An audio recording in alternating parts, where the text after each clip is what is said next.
and welcome to What's Next Wall Street. I'm George Alfredas. And I'm Dave Mathews. All right, let's get into stocks, crypto, DeFi stuff, and the latest tech. This week, I'm going to talk about all the trips I went on in January. All right. Well, I've got details on all the trending products that everybody's talking about using and investing in. Thanks to those Super Bowl ads, the whole world is talking about EVs, but should you be investing in the car company, the technology surrounding the EV, or all of the above? We'll answer those burning questions during my consumer trends segment. It's my reporter talk. Lead instructor at Options Players, Greg Krause, is here. He can give us the dirty deets on investments because he charts the trends and his chart indicators can help show where a particular stock might be headed. That way you can target investment potential or steer clear. And our goal with all this is to provide you with education, info, and tips so you can stay up to speed with what's next on Wall Street and stack some money gains. That's right. You can email us at OptionsPlayers.com or you can hit us up on social media at What's Next Wall Street with your questions. We can also direct you over to instructors and experts over at OptionsPlayers.com who can help you bone up on trading fundamentals. Now you can watch this episode on the Options Players YouTube channel or listen to the podcast on Apple, Spotify, or wherever you get your damn podcasts. Yeah, but before we get started, we need you to do us a couple of favors, okay? Right now, click subscribe and alert so that you always know what's next on Wall Street. You can hit that thumbs up or like button too. We wouldn't mind.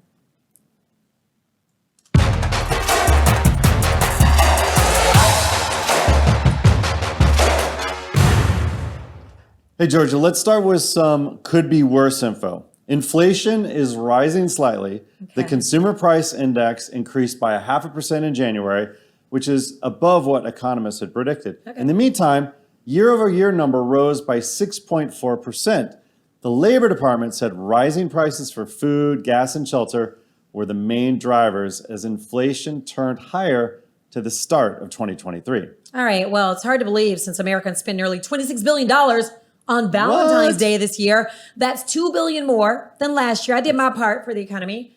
I spent $250 on Valentine's Day shenanigans, and none of that was for my husband. Oh, I know. Thank you for all those flowers. I have 3 boys who stole my heart, and my husband is okay with that. So how much did you spend, Dave? I went to the gun range and pub afterwards. So I don't know, like $60. Greg's over there smiling. Yeah, he's like, thumbs up. Oh, you went to the gun range. Gun range. My kind of woman. My backyard. Greg, that's only because I got lucky this year. Ladies' Day, Tuesday at the gun range, just happened to fall on V-Day. Wow. But nothing says love like a bullet through the heart. Certainly. Greg, how much you spend? About $4 on a card. You got a card? Well, wow. So Huge. sweet. That's cool. I mean, it's just that point, been married well over a decade. So yeah, I hear you. Okay, well, we just buy whatever we want anyways. Okay, I got a history lesson for y'all. Do y'all know how Valentine's Day started? You know how it had to be the St. Valentine's Massacre. Well, okay, and there's also a guy, I said a guy, he was a priest, named Valentine back in 270 AD or I don't know, a long time ago. And his name was Valentine. And so at the time there was an emperor in Rome who did not like the men to be married because married men didn't make good soldiers. So this priest would secretly marry these people, in secret, he'd marry them. And what they found out, obviously, the guy found out. And the dictator found out. And when did he kill him? When did the guy die? Oh, February 14th. And he actually wrote his first Valentine letter to the woman that he loved, the priest. And it was it was really like the first one. And guess who the person he loved was her dad was the jailer. Whoa. Yeah, right? So that's cool. Okay, sorry. I love history. So let's get a better I know. I'm like, story. And then the dude and the guy and the guy. That's how I tell stories to my kids. This dude did so. Anyway. All right, let's talk about the love of my life, Starbucks peppermint mochas. But I'm gonna have to boycott, okay? What? Because the National Labor Relations Board says Starbucks illegally threatened, interrupted, or interrogated and fired pro-union employees and ordered them to cease and desist from engaging in anti-union activities, which includes prohibiting staff from raising workplace complaints, putting them under surveillance when they were working to organize, and discriminating against baristas for supporting labor groups. Now, the panel also ordered Starbucks to offer reinstatement with back pay to some union activists who were fired. Now, Greg, I know sometimes we fight about union, even though your dad was like, president of the union, okay, where you are, and my dad was in iron workers union. So first off, before I ask you this, what's your order at Starbucks? Dave? Hot chocolate. Yeah. This is ridiculous. I don't like caffeine. Okay, there's caffeine in hot chocolate. No, Greg, there's chocolate in hot chocolate. Okay, but that's caffeine. don't really eat- Greg, do you order Starbucks? I don't really have Starbucks here, so I don't really do it. But it'd be like a Frappuccino or something. Okay, all right. So I want to know, does this hurt Starbucks in any way that, this whole situation, or no?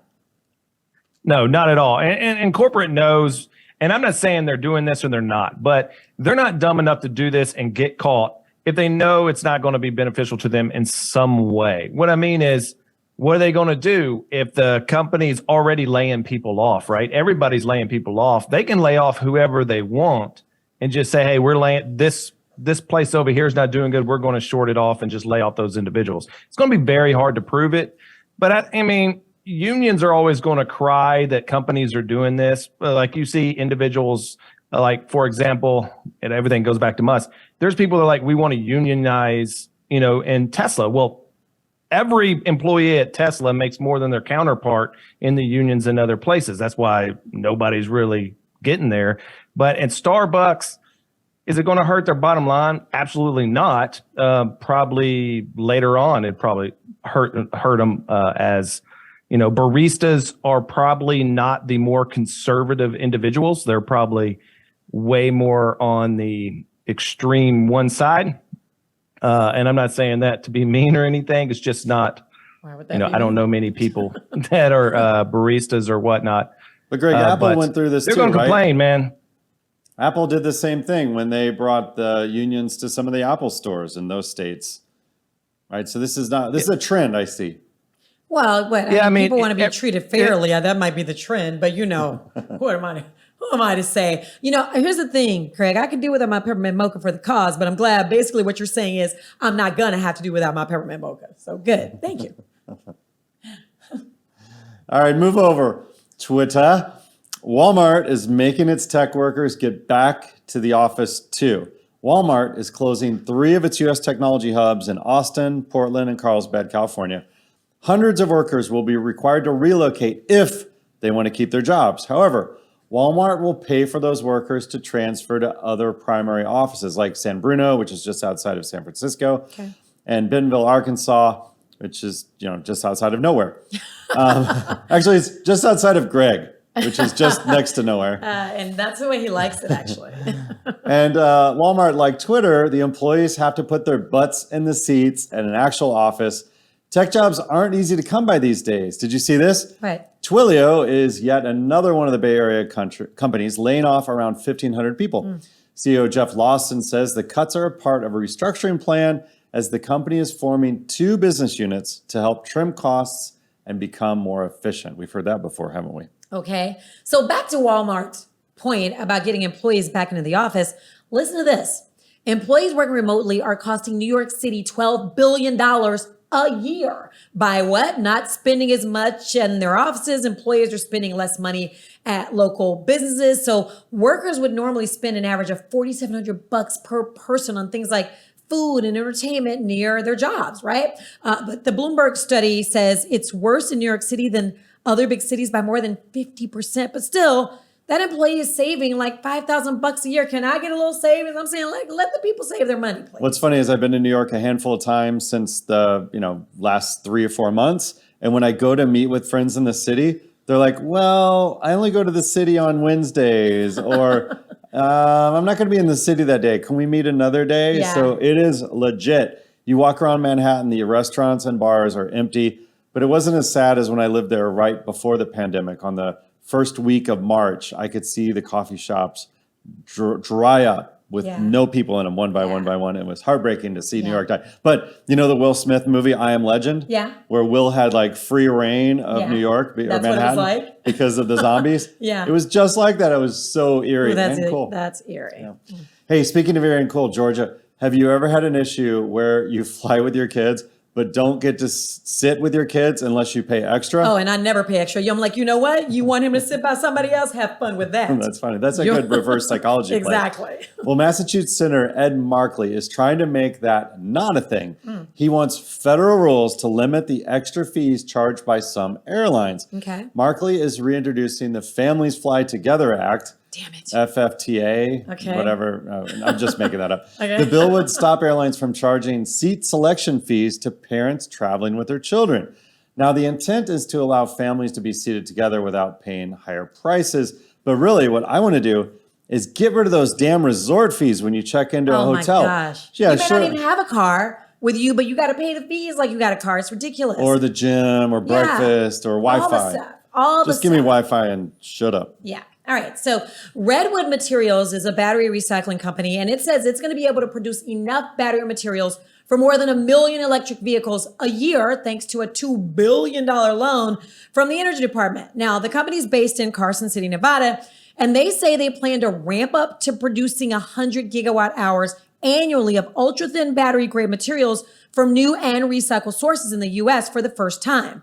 I will believe it when I see it. Well, let me tell you, the founder of this company, he was on the original founding team of Tesla. Oh. And when I started doing some research on him, he's been on some cool podcasts.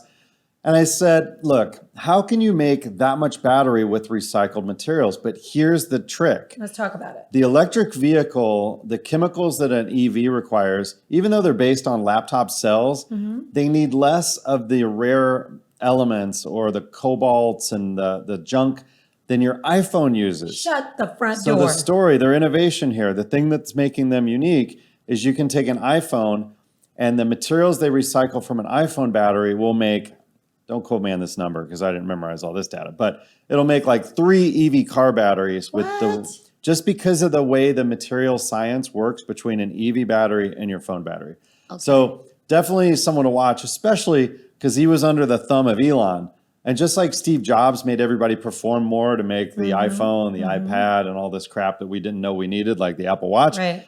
I think working for Elon, as we're seeing with his insanity around the Twitter sphere these days, having him come into the office after the Super Bowl because he didn't get enough impact on his tweets. I think if you're working under Elon, you're going to perform better when you have your own company once you're out of his dire oppression of his thumb. Okay. Well, meanwhile, did y'all see where the Biden administration is announcing new steps to expand the country's electric vehicle infrastructure, starting with a new partnership with Tesla? Tesla's going to share its charging network to EVs other than Tesla for the first time. Now, the administration says Tesla is going to open at least 7,500 chargers to all electric vehicles, including 3,500 new and existing superchargers along highway corridors. Now, I think there's more to this story. So I want to talk about more of that during our consumer trends segment. So there's so much going on with EVs. But you guys rented a Tesla before. When you're traveling in a Tesla, you put the address in and it shows you all the spots on the map where you need to charge. It'll also show you how busy those charging stations are. And look, on the weekend, if you drive in a major city near a Tesla center or a Tesla charging center, those charging stations have a line. People are queued up. It's just which ridiculous. is crazy because that just shows me those people are living in apartment buildings owning a Tesla. You really are better suited to own a Tesla if you have a house where you can plug it into like what's the equivalent of a dryer outlet for high-speed charging. Yeah. But the one thing I got to say about the Tesla charging networks, even though there might be a line, they always work. And Electrify America, it's quick. Yeah, I charged up mine in 20 minutes. I was barely able to park it, plug it in, walk into the barbecue and beef jerky store in Centerville, Texas, which it's like Centerville. it's like on the way Buc-ee's. from Houston, in between Houston and right. Dallas. Yeah, my drive was between Dallas and Houston. Centerville's right smack dab there in what would call the center. It's a great spot. They make some good cinnamon rolls in Centerville. And it was a 250 kilowatt charger, which charged Centerville, Texas. the car in 20 minutes. Wow. I put the car back up to 220 miles capacity, just like what took 5 hours at my place plugged in the wall. 20 minutes versus 5 hours. That's why the supercharger network is amazing. It's important. Yeah, and all these other charging networks that are ChargePoint and Electrify America, A, they don't always have that speed. Some of their newer models are having the speed. But B, those systems are down half the time. Tesla keeps their stuff online. And you know how we've become reliant on the internet. We want our internet up all the time. Yeah. If you're driving car, if your gas station that you go to is out of gas, which rarely happens, but it does, you can just drive to the next block and get gas to that next station. With charging stations, You're screwed. yeah, you might be at the side of the road with a dead battery. Yeah. And then you become a dead person because I watch movies like that. You're stuck in the middle of the night and your battery's not working and somebody comes up and they're like, you want to ride, gal? I'm sorry. Tell them large I wish I Marge could see sent you. Greg. Greg, you look like, what in the hell is going on here? All right. We got a pro tip bumper for you. We got a pro tip for you here.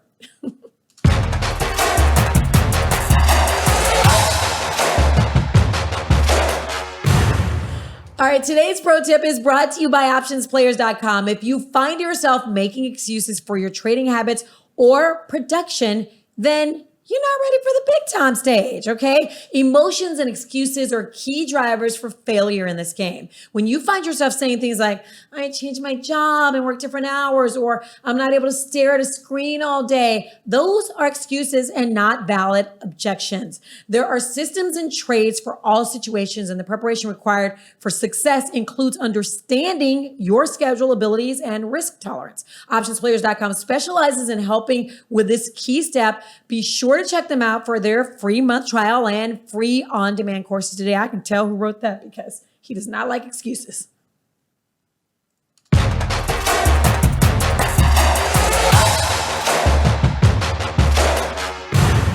All right, so now it's your turn. If you've got questions, we can help answer them. You can always post your questions on social media at What's Next Wall Street, in the comments section of our YouTube videos, or you can email us at WNW@OptionsPlayers.com. Hey, this first email is from Doug, who writes, SPY all-time high occurred in January 2022, and we've had what appeared to be a fairly solid trend line that held until January of this year. What's giving the push-up when the economy is down and sentiment for recession remains high? And what should we expect in 12 months? So, SPY is what, internet tracking stock, Greg? No, it's just S&P 500. So basically the top 500 companies. I think I know which Doug this is. It's in my little live stream there. So Walk On Music with the Stu song from Hangover. So every time he comes in, we play that. Dougie, Doug, But so we actually played that trend line down that started about last January. And then it went to the end of this January. And now it's above that trend line. That doesn't mean it's going to continue up or this bearish market is over. But it does mean that it's not strictly falling really fast. And before we get crazy and we all think, hey, the market's really moving up or where's it going to go? It's kind of like nobody understands what book value or what fundamentals are or anything else. I just want people to use common sense and understand we have major inflation right now, regardless of what you think or what you see on TV. You don't need to listen to the government. You don't need to listen to your news. You yourself go to Walmart. You yourself goes to Target. Yep. You see what you used to spend. What do you spend now? That's inflation, right? Now, with that being said, the market pre-pandemic, I'm not talking about the dip, pre-pandemic was about 320 in SPY. That'd be 3,200 in the SPX. Right there. And now it's at 414 currently. So we're up about 30% from pre-pandemic. Now you got 2 years of inflation at, let's just say it's 10% on the high side. That still means we're up dramatically in value. And do you think that our economical status right now is better than it was right before the pandemic? I don't think so. We weren't laying off individuals or anything like that.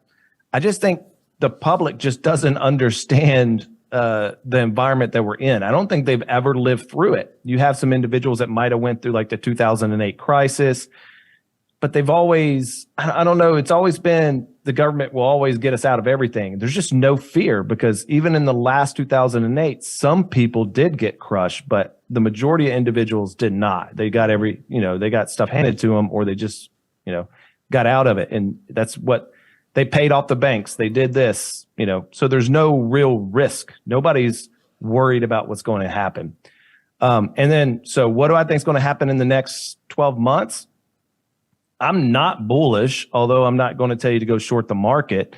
I just don't see how much higher the market can go, especially when they're raising rates. If they're raising rates, that gives you another option where to put your money to make money versus just holding the stock. But speaking with Doug, and we actually talked today, and I know he's holding some Verizon. Sorry, putting you on blast there, but if he's holding Verizon, that's paying about 65 cents a quarter on its dividend, and then you're selling, a call against it. Let's just say you sell one at the money for a year.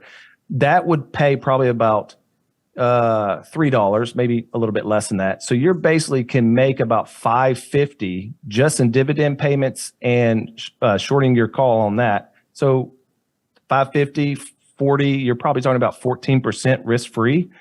And you just continue to do that. So I just don't think people are going to pull their money out right now of those real good chip stocks. So to stay there, it's just really when people are going to start selling. And layoffs do cause selling in tech companies. You've probably gotten a lot of your own stock options from your past companies, and all these big companies buy that out, converts to their stock options. And then when people get laid off, they spend those stock options. So they execute the stocks and then sell them. So that might put a little bit of drive in 2023. But I just think we're probably going to stay stagnant for a while. Though any bad news, any collapse of anything, we can really start discussing a good drop. But just remember, inflation, the dollar's not worth what it was. So although if we stay flat, we're actually losing money.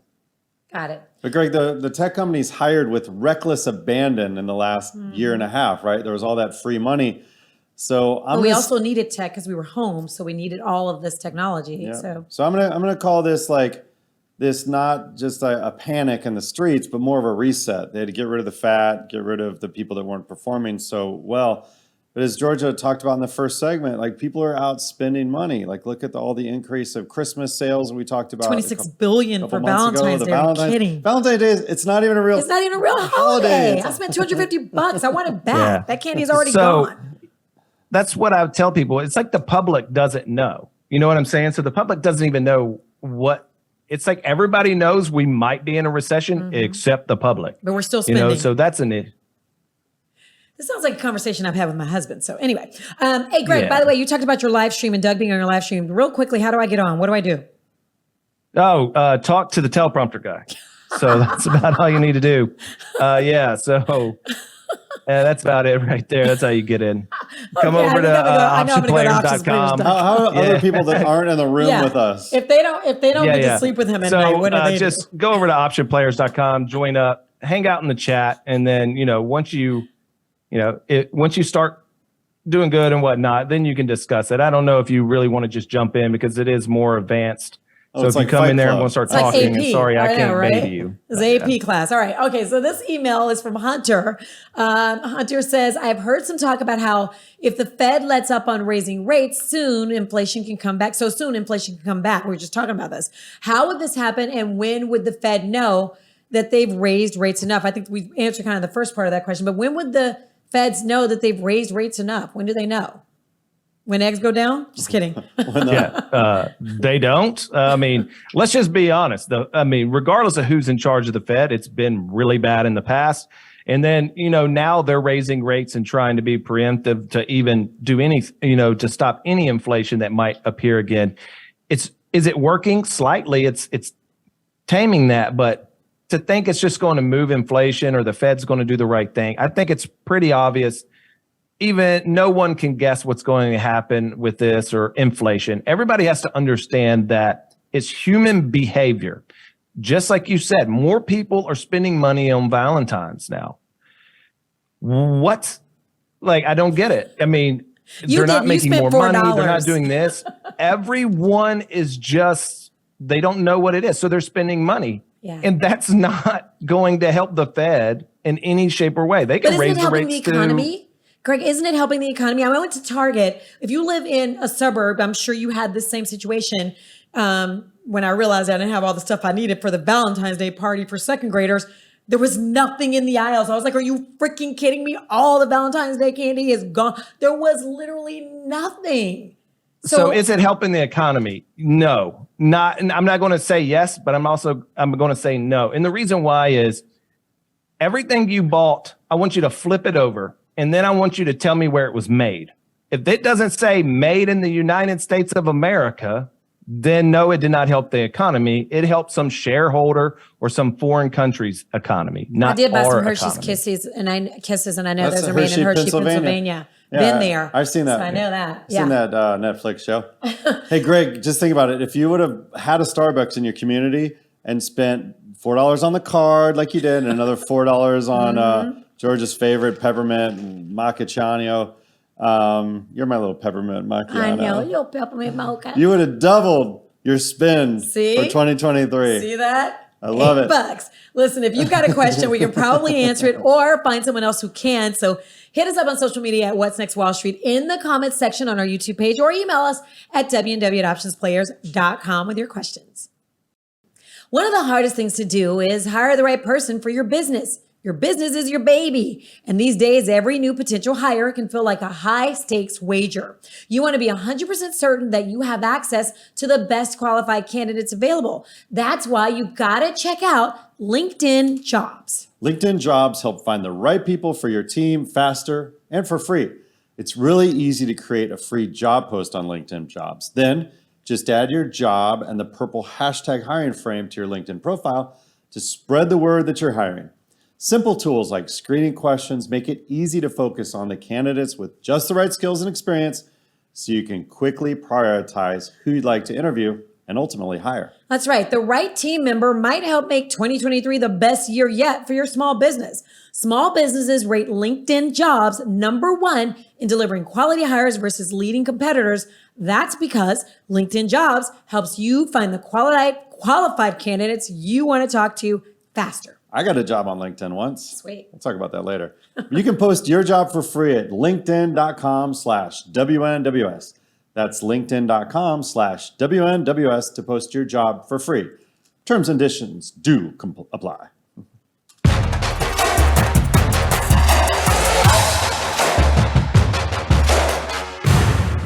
George is already looking at me bad for this one. So it's 2023, and I kicked it off with quite the travel schedule in January.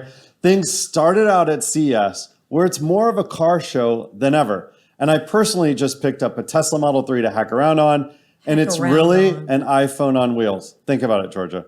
There's only two control stalks on the steering column. I don't know what One that means. for the blinker, you know, those sticks that come out, right? And the other to put it in drive, reverse, or park. Okay. Everything else is controlled by a touchscreen or thumb wheels on the steering wheel to control the systems of the car. I love it. You even use an app to schedule maintenance appointments. That's cool. Updates come over the air to new cars over their LTE or 5G connections that were touted at CES.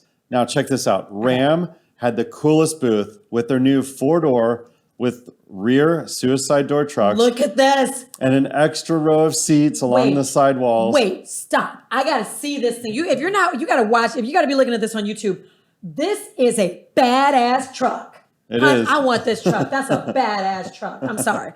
Carry this is where manufacturers are going to, right? My gosh, look at that. They're creating these beautiful works of art, and the front end, glows with way too many LEDs that even I think is a little too much. But when you open it up, it's front doors that are normal, rear doors that are suicide, but they're all based upon this new platform. It's a single monolith chassis where any body can be placed on top of this battery pack and motor.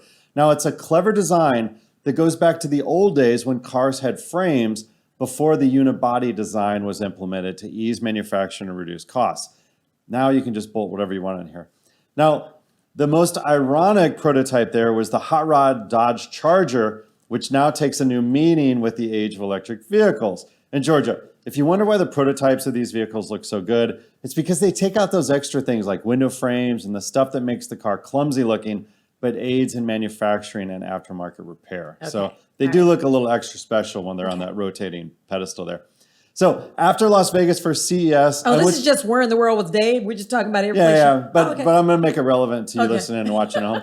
After CES in Las Vegas, I went to the World Economic Forum in Davos, Switzerland. There was so much about that. It was all over the news. Normally, I had never heard about it. You know what I mean? So it was a big deal. It's been going on for like 40 years. I know, but I'm just saying, normally you don't hear so much You know about why? it. Why? Because I'm there. Duh. And it's just What like when was you I buy thinking? a car, then you see everybody else in that same car. Right. But I went to the World Economic Forum for the new Undavos event, and that's probably what you're more tuned into. Typically, Davos is world leaders like the former US and other presidents, but due to COVID the last couple of years, a lot of those heavy hitters in government did not show up even this year. So to fill that void, my friends and I were part of the up-and-comers for the future Davos.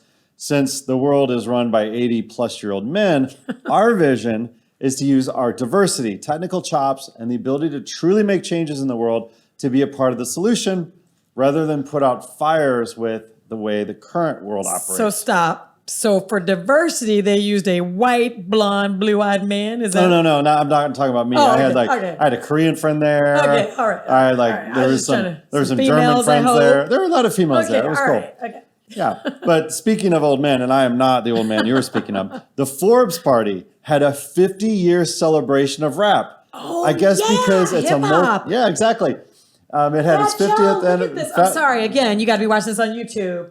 Yeah. Oh my gosh.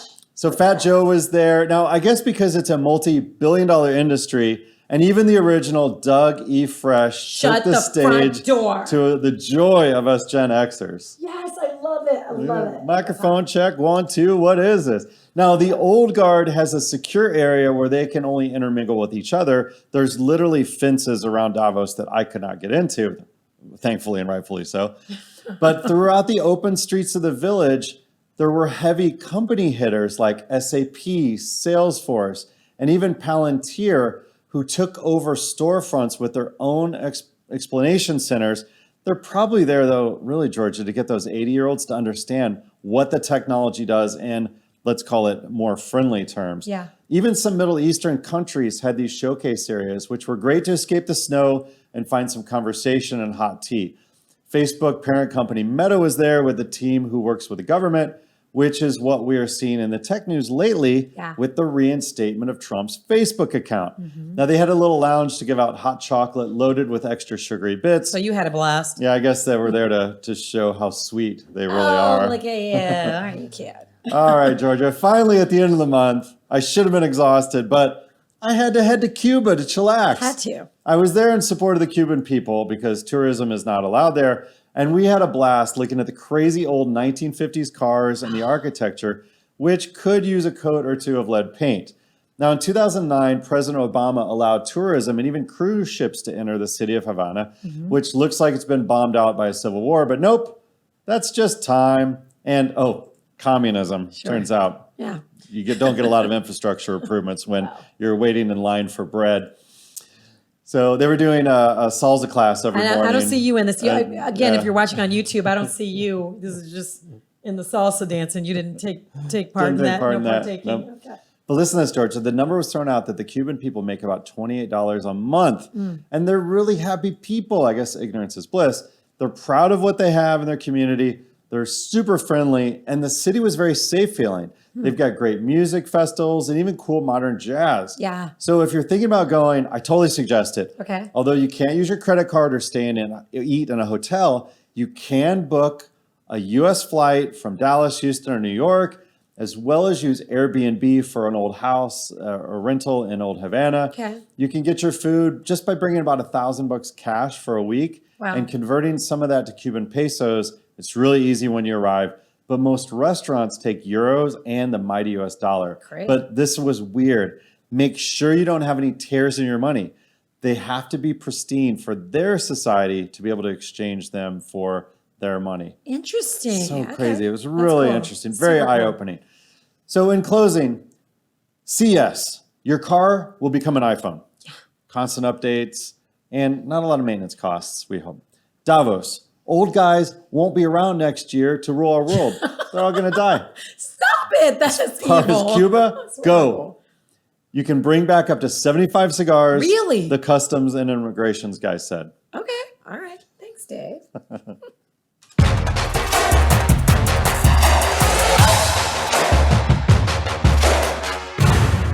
Okay, all this talk about EVs, electric cars, you just got one. I am jonesing for one.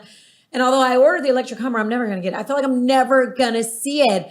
I'm a little afraid to make the leap. So here's why.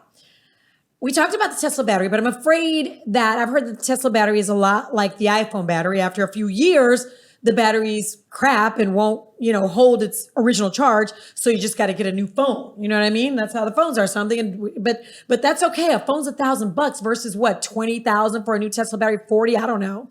And these electric cars cost a brick to begin with. So I'm glad to see that Tesla is sharing its charging stations, and I won't be out in the middle of nowhere. That would help combat the persistent problem of driving long distances in an EV and having, to find a charging station that works with your car's mode. I'm so excited about seeing one in Centerville because I head down to the country all the time. So anyway, it's actually hard to find any charging station in rural areas. But did y'all see this? The electric Jeep commercial during the Super Bowl. Okay. I Googled it immediately when I saw it because, I'm kind of a Jeeper. It's I saw it $68,000 for a Jeep. I'm not paying $60,000 for a Jeep. I don't care if it drives itself. I'm not doing it. So that defeats the purpose of getting a Jeep. I might as well go get a luxury EV, right? So speaking of, I heard from a really good source, Dave, I know you're a Porsche guy, even though you just bought a Tesla, that Porsche's really having issues with its EVs. And I think I'm not alone in wanting to get an EV, but I also don't want to spend $1 zillion on something that isn't as proven as my gas-powered vehicles. By the way, what are y'all's thoughts? Dave, I know you're a car guy. I got to ask you, but I want one really bad, but I don't want I keep my cars, unlike you and my husband. I don't get a new car every 2-3 years. My Porsche's like 6 years old. You know what I mean? And I want to keep it forever. But there's that. Let's unpack this first. Okay. Right. So granted, your cars today have so much technology in them. Even if you buy a gas, an ICE, an internal combustion engine car, they've got touchscreens all over them and all that stuff. When you had analog gauges, they used to be run by cables and wires. Now they went to computers running them. And now they're all glass touchscreens. And think about that. Like if your iPad sat in the sun day and night, hot, cold, hot, cold, hot, cold, your iPad's not going to hold up. That's what my fear is with all cars going forward because they're rolling computers on wheels. But not only that, with an ICE car, combustion engine, you've got tens of thousands of parts to make those pistons go up and down and burn fuel. So your gas car, like how often is your Porsche in the shop? It's in the shop right now. I'm in a loaner. Right? So when you have all those moving parts on a gas running car, it's going to have to go into the shop. And a lot of this is because they've made the cars run hotter, so they burn the fuel more efficiently, so there's less emissions. My old 70s Porsches that I restore, I can work on them myself. They don't get too hot because they're air-cooled, and it's just, maintainable. But you're also not driving them all the time. That's true. That's fair. That too. But with an electric car, your battery is only going to last 6 to 8 years, but in fact, Tesla and a lot of these EV manufacturers are putting 10, 12-year warranties on these battery packs.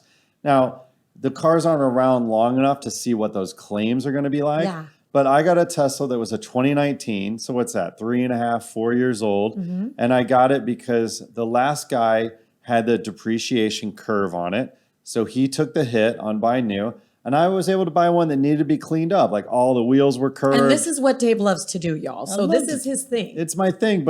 But I was going to get an older Model S, but then I would have had 4 or 5 generations of technology older because the Model S, it's a bigger car, it's more stable, it has more gizmos to it. The Model 3, that was their attempt to have a $30,000 electric vehicle. And truth be told, they never really had it readily available. To buy the Model 3 for 30 grand, it was like an off-menu item at a restaurant, if you've ever done that. Yeah. You could get it, but you're getting base model. I got one of the higher mid-range models. It's called the long range for distance, but it's not the performance one.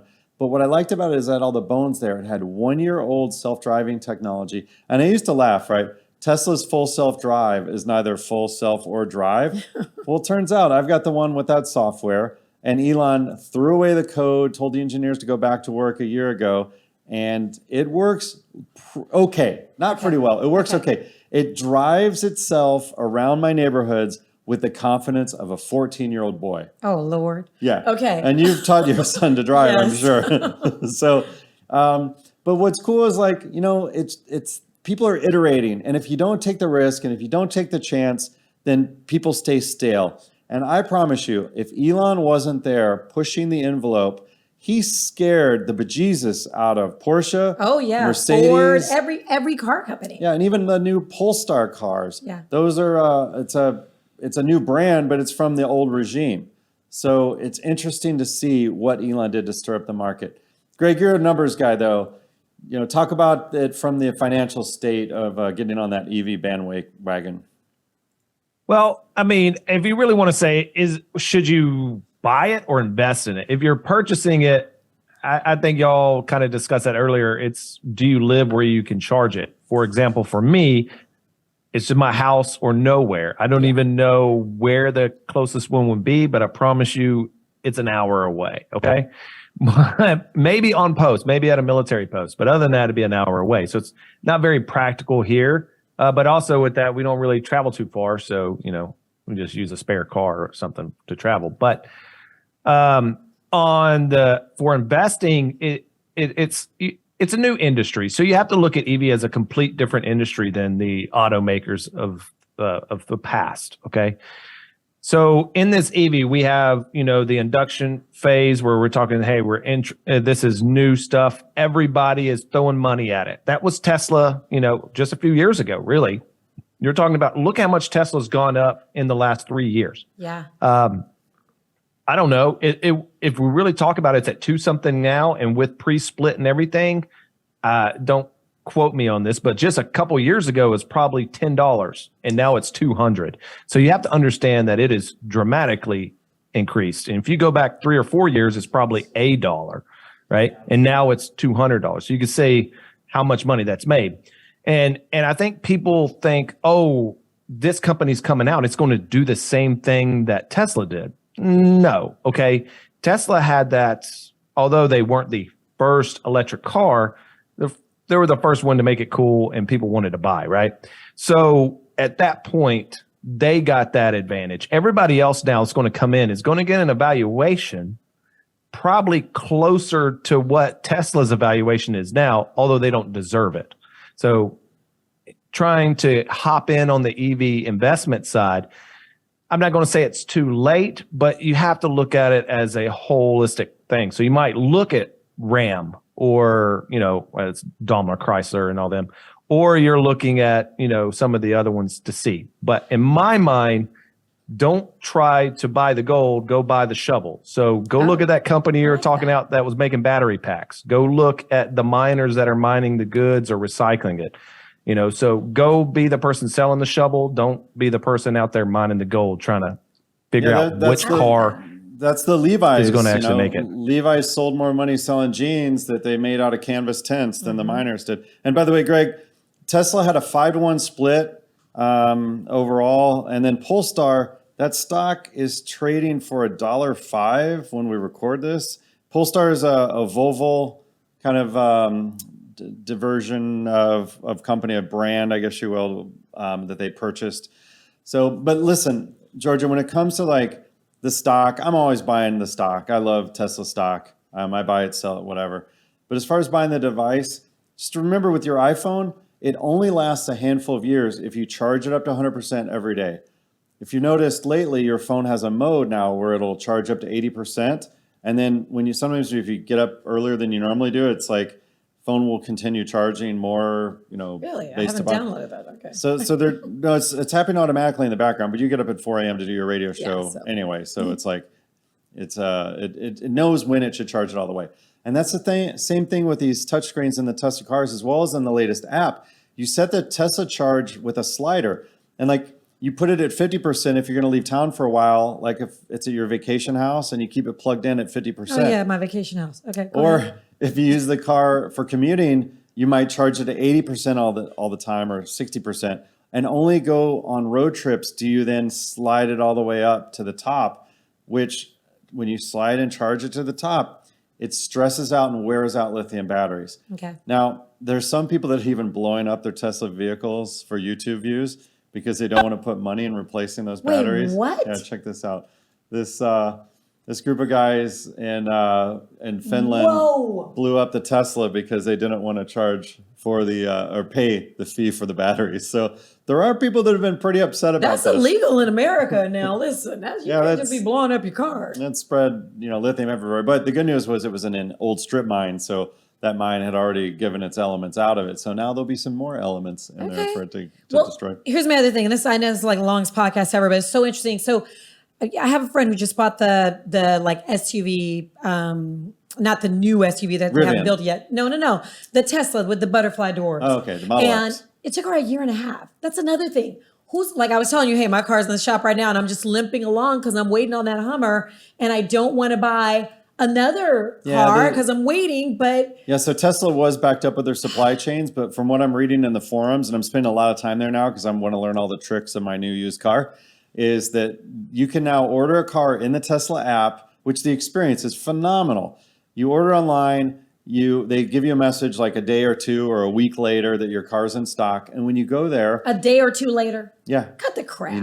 It's all the supply chain stuff is fixed. That's why Tesla dropped their prices. It's all supply and demand. Babe, did you hear that? They wanted to sell. They dropped the prices. They wanted to sell more cars. And for you guys, I think the Model Y would be a better car. Which one's that? The Model Y is the larger than the 3 SUV. Does it have the butterfly doors? It does not have the butterfly doors. No. I want the butterfly doors. The butterfly doors are going to break. They're definitely going to break. It's so cool for the kids. I got to get that. The Cybertruck is going to be pretty small, though. But here's the thing. The experience, when you go take delivery of your car, think about the old school days when you were in a car dealership where let me send you over to financing and you need rubberized undercoating. Yeah. And it's a 5-year ordeal just to buy the car, just a 5 hour. Yeah, you got to go eat lunch and come back. Exactly. You guys finish up. Yeah. So the Tesla process, you go there, you have an advisor there, your car automatically greets you on the screen by your name. The app that you order the car with syncs with the car that you bought. So just onboarding is so beautiful and efficient and easy. And they really have figured out the process. And that's why they don't need a press team. That's why they don't need dealerships. Well, they got Elon. Tesla does it themselves. But nobody's listening to the crazy guy Elon anymore. Hey, we got to wrap this show up, Georgia. Okay, God dang it, we've been talking forever. Woo! I'm going to go trade that Porsche loaner in for a new Tesla. Tesla doesn't want your loan. You got to sell that. Oh, you know what? I'll buy your ratty ass Panamera. Hell yeah. There we go. Sell it to you. Pennies on the dollar. All right. We want to thank lead instructor, nicknamed also Pennies on the Dollar, Greg Krause, for being here with us today. All right. Remember, if you've got questions, we can try to help you answer them. And we'd love to hear from you. So email us at www.OptionsPlayers.com or hit us up on social media at What's Next Wall Street. Please, if you didn't watch this show, if you're listening to us, this is a good one to watch. We had all my home movies, Cuba, Davos, I saw the snow in Davos. That was cool. You can watch the Tesla explode. Just hit us up on the OptionsPlayers.com YouTube page. Yes. Or, tell your friends to listen to us on Spotify, Apple, or wherever they get their podcast. Yeah. Make sure you subscribe, hit the alert button so you can get current trending info as soon as it drops. I'm Dave Mathews. And I'm Georgia Alfredas. We will see you next week on What's Next Wall Street. Thanks, Greg.